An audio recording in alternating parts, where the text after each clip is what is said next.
Super subcompact PD60 by ISDT today on the channel. Can it do its job for your LiPos, up to 4S LiPos, without a lot of quirks? Let's find out.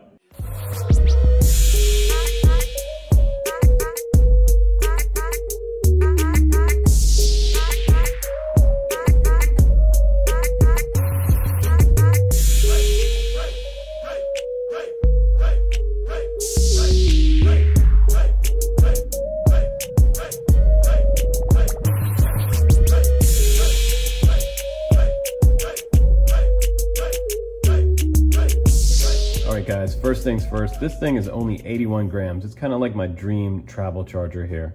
So let's just get right into it now. I like how small this little charger is. Not only is it super lightweight, let's just put this measuring tape on here. It looks like it's about just under 3 inches, close to 3 1/4. And wide, we're looking at just about 2 1/4 inches wide. So very compact, probably even a little bit lighter than the Q6 Nano that I had on the channel last week that you guys saw. But this little guy is 60 watt. It can charge up to 6 amp on a 4S battery. So 4S battery maximum size. You could do some type of balance connector board and charge up to 4 batteries at once with this. The cool thing about this little charger is that when you do connect a battery, it auto detects. It has auto detection for what type of battery is plugged into this balance port. So it already knows. You can see right here, you have to plug in your black lead all the way on this side. You'll have negative here and up to 4S. But 6S guys, this one's not going to work for your 6S batteries. But we do have different charge rates on here. We have 2, 3, and 6 amp. We also have LiPo, LiHv, which is the high voltage LiPos. We have LiFe and nickel metal hydrate batteries, which is nice for RC car type batteries. We have an input connector on this side that is a USB-C port right here, and it says 5 to 20 volt range. So you could use a 4S like 10,000 milliamp and do a lot of charging out in the field, but you can plug this into various different power sources, and not all power sources are made the same, guys. So if you're trying to plug this into something like a cheapy deepy little Android phone AC wall outlet connector, some of them have different amp outputs, so you got to pay attention to what you're plugging this into. All right guys, I have all of my different power charging sources here for this USB-C connector, and I've experimented with quite a few of these to kind of save you some time when you go to use your PD60. It is a little bit quirky in the power source selection. Now you can't just use anything. I had a lot of failures using this sort of old school Android AC wall app adapter outlet. This one only gives me 0.5 amp, so this obviously did crash this thing quite a bit, and it does have internal power protection on here, and the whole thing will just turn off when it doesn't have enough voltage coming through here, so or have enough supporting amps coming from the power source. So that's one thing to consider there. Don't even try the older Android style connectors. I did have good luck with the Apple connector here, so just plug this one in. That's the Apple connector wall outlet right there. Hear that ISDT startup tone. Now I can take a LiPo and I can plug it in. This is a 3S 2200, so I'm just going to plug this in on the balance connector here, and it auto detects the cell voltage inside here. Shows me that I have 80% right there. When the charging starts, it's going to show this little lightning bulb right here. When it's done, it has a little check mark right there with a little green light, and when it has an error, you'll see this little sort of caution road sign flare up. So you'll have an error, and then you'll have to stop the charge and start it over. Now long press this will change the battery type from LiPo, LiHv, LiFe, nickel metal, and a short press will change the amount of amperage that I'm putting into the battery from the charger. Now one thing I would be very careful about is the fact that this one doesn't have a working internal fan.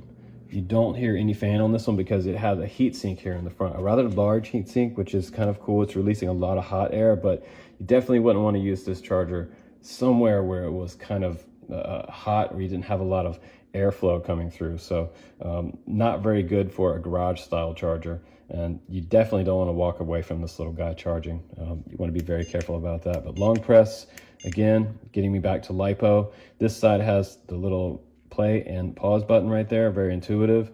I can just press that and it starts the charge. I'm at 1 amp rate right there.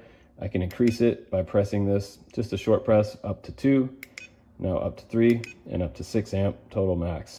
and it seems to be doing it on 6 amp, but I wouldn't leave it charging on this connector on 6 amp because honestly, this one only has an output of 2.5 amps. So you'll notice that this will get very hot if you leave it over time charging on 6 amp. So be careful about that. You can also stop it and change the charge rate to get it to actually work. And now it should be charging on 3 amp, but it could fail. So be very careful with what type of connector you choose. The best connector that I found for power source is going to be my Apple laptop charger. This one has the USB-C. This is a 2018 laptop. It's a MacBook Pro, and this one does work actually pretty good. So I'm going to stop that. I'm going to go ahead and stop that charge, pull that out, and now we can put in the Apple connector here. And we get that startup chime. And like I said, you guys can also make an XT60 to USB connector. They might even have those on Amazon or Banggood. I'll try to look and try to find some links for you guys, but pretty simple, intuitive, and easy to use as long as you're using the right power source. So now I'm charging 3 amp. I'm gonna go ahead and put that up to 6 and start that charge process.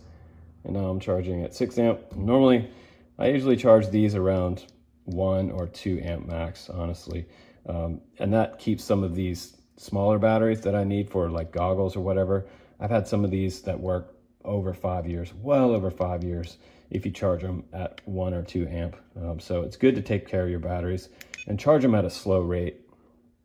And also guys, I was kind of interested to do a little test for nickel metal here. This one does not have a balance connector. It is a 2-cell 7.2 volt nickel metal, and we'll just plug this in here with the XT60, and it does not show me any type of information here for how much juice is in this battery. So you will need some type of nickel metal with a balance connector. So it looks like I can't even charge this battery, and it's going to give me the error. So that's the error right there that you'll see. You have no balance connector plugged into this unit.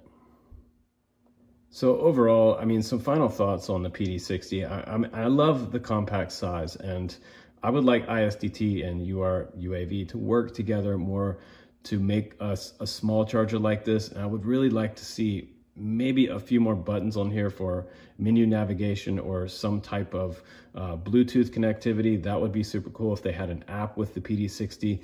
But you know, I'm kind of dreaming about the future here a little bit. And I would also like to see some type of even just a miniature fan in this. But for the $12 price, if you want to get something that you can just take out in the field with you on the go using a power bank, you can definitely charge some batteries on a power bank. Just make sure you get a power bank with a good amperage output, over 2.5 amp. You can find them out there.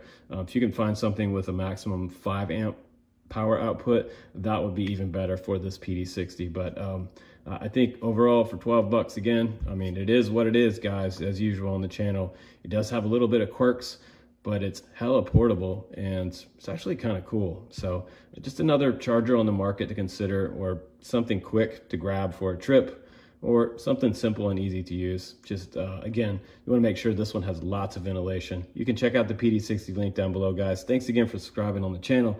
I'm Justin Davis. Take care, guys, and I'll see you on the next one.